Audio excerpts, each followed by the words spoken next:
আমরা সাহস হারাইনি, আমরা সাহস নিয়ে এই খুনি ফ্যাসিস্ট হাসিনার বুলেটের সামনে দাঁড়িয়েছি।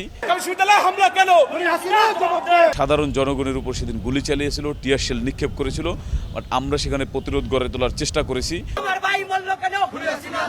গত 16 বছরে আমরা কিন্তু খুনি হাসিনাকে প্রকাশ্যে খুনি বলেই আন্দোলন করেছি। জুলাই গণঅভ্যুত্থানে আমরা শুরু থেকেই ছিলাম, আমি শুরু থেকে ছিলাম। 16 তারিখে যখন আবু সাঈদ শহীদ হন এবং একই দিনে চট্টগ্রাম কলেজ ছাত্রদলের যুগ্ম আহ্বায়ক ওয়াসিম আকরাম শহীদ হন, সেই দিন থেকে আমরা আমাদের ব্যানারে, বাংলাদেশ জাতীয়তাবাদী ছাত্রদলের ব্যানারে আমরা কর্মসূচি দিয়েছি। সেই কর্মসূচিতে অংশগ্রহণ করেছি। 17 তারিখে গায়েবানা জানাজা ছিল আবু সাঈদ এবং ওয়াসিমের, গায়েবানা জানাজা ছিল বাইতুল মোকাররমে। সেই বাইতুল মোকাররমে আমরা গায়েবানা জানাজার জন্য গিয়েছিলাম, কিন্তু খুনি ফ্যাসিস্ট হাসিনা মানুষকে এতটাই ভয় পেত এবং তার অবৈধ ক্ষমতা টিকিয়ে রাখার জন্য সে সব এমন কোনো অপকর্ম নাই যা সে করেননি। জানাজা পড়া, একজন মানুষ মারা গেলে তার কিছু থাকে না, সেখানে জানাজা পড়তে গেছি মুসলমান হিসেবে আমরা, সে জানাজাও, গায়েবানা জানাজাও সে পড়তে দেয়নি। সেখানে সে তার পেটোয়া পুলিশ বাহিনী, সে পুলিশ বাহিনী দিয়ে হামলা করেছে। সেই হামলায় আমাদের অনেক নেতাকর্মী আহত হয়েছে, আমি নিজে ছিলাম।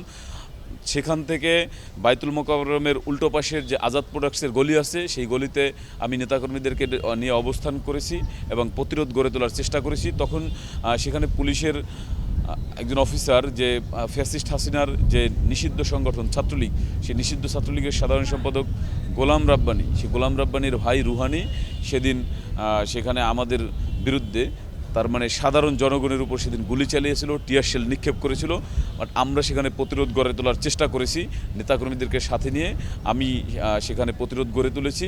তারপরে সেখান থেকে যখন পুলিশ 3 দিক থেকে আক্রমণ করলো, তারপরে আমি নেতাকর্মীদেরকে নিয়ে পানির ট্যাঙ্কি মোড়, যেটা বিজয়নগর পানির ট্যাঙ্কি মোড়ের রাস্তায় অবরোধ করেছি এবং সেখানে রাস্তায় টায়ার জ্বালিয়ে এবং নেতাকর্মীদেরকে নিয়ে সন্ধ্যা পর্যন্ত অবস্থান করেছি। প্রথমে কাকরাইল মোড়ে আমরা 1.5 ঘন্টা আমাদের অবস্থান ধরে রেখেছি। খুনি ফ্যাসিস্ট হাসিনার পুলিশকে প্রতিহত করার চেষ্টা করেছি আমরা। সেই রাজপথে আমরা খালি হাতে, আমরা নিরস্ত্র ছিলাম, কিন্তু আমাদের মনোবল ছিল। আমরা সাহস হারাইনি, আমরা সাহস নিয়ে এই খুনি ফ্যাসিস্ট হাসিনার বুলেটের সামনে দাঁড়িয়েছি দেশকে রক্ষা করার জন্য এবং ফ্যাসিস্ট মুক্ত বাংলাদেশ গড়ার জন্য, ফ্যাসিস্ট হাসিনার পতনের জন্য। এবং আপনি দেখবেন যে গত 16 বছরে আমরা কিন্তু খুনি হাসিনাকে প্রকাশ্যে খুনি বলেই আন্দোলন করেছি এবং ফ্যাসিস্ট হাসিনার পতনের দাবিতেই আন্দোলন করেছি। তো সেখানে আমরা যখন কাকরাইল মোড়ে 1.5 ঘন্টার বেশি সময় অবস্থান পুলিশ আমাদের উপর টিয়ার শেল মারছে, রাবার বুলেট মারছে, গুলি করছে, তারপর আমরা সেখানে ছিলাম। র্যাব হেলিকপ্টার থেকে গুলি করছিল। স্বাভাবিক কারণে আমরা নিরস্ত্র ছিলাম। আমরা প্রতিহত করার কৌশল হিসাবে আমরা একটু পিছনে অবস্থান নিয়ে শান্তিনগরের রাস্তায় আবার অবস্থান নিয়েছি এবং সেখানে আমরা আরও প্রায় 1.5 থেকে 2 ঘন্টা সময় পর্যন্ত সেখানে পুলিশের বিরুদ্ধে পুলিশকে আমরা প্রতিহত করেছি।